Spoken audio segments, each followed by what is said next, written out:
Today we're going to learn how to make dryer balls.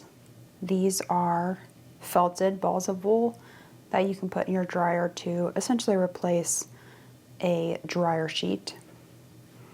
And they're very easy and quick to make. The main things you will need are some wool,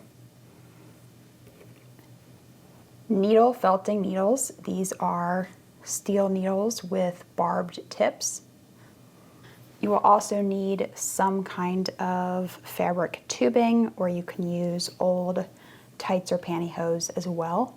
This is like a medical bandage type thing that's made out of cotton. So you only need about 1/2 to 1 ounce of wool for a dryer ball. You can use roving or comb top. This is a strip that I pulled off of a batt.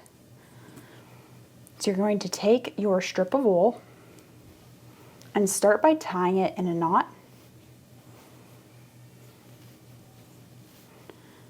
In the center, and this is going to form a ball to get started, and that's going to make making the rest of your ball a little bit easier because you already have that basic shape there.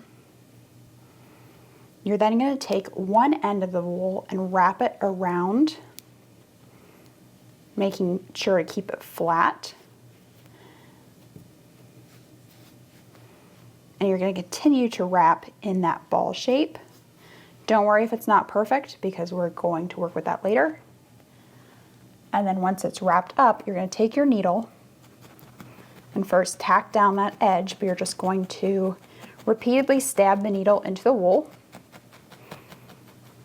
And you're going to continue trying to make it in that ball shape.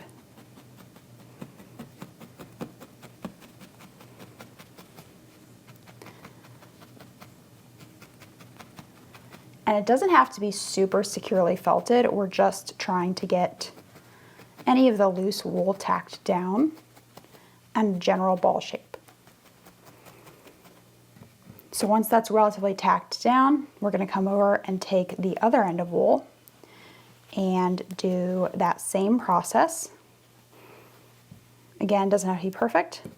Tack down the end first.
And again, it doesn't have to be super securely felted because most of the felting is going to occur in the next step.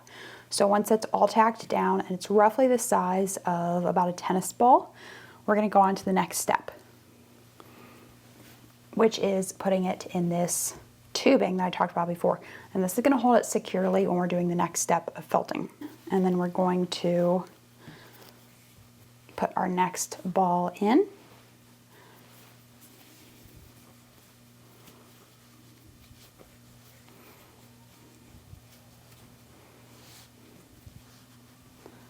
And then tie a knot. Once we have a bunch of these all ready to go, we're going to take them and we're going to throw them into the washer. And if you're doing it by itself, I'd want to throw in a couple towels just to bulk up the load. If you're doing these for personal use, you could even just throw them in with a regular load of laundry. You will want to wash them on hot. And so after that first wash, then you're going to throw them in the dryer again on high heat. And that is going to complete the felting process. And if you're like me and you want to make sure they're really felted, I'd throw them back in the washer for another cycle and then back in the dryer and then make sure they're fully dry. You can let them air dry. But then after that is just taking them out of this, and then you have your finished dryer balls.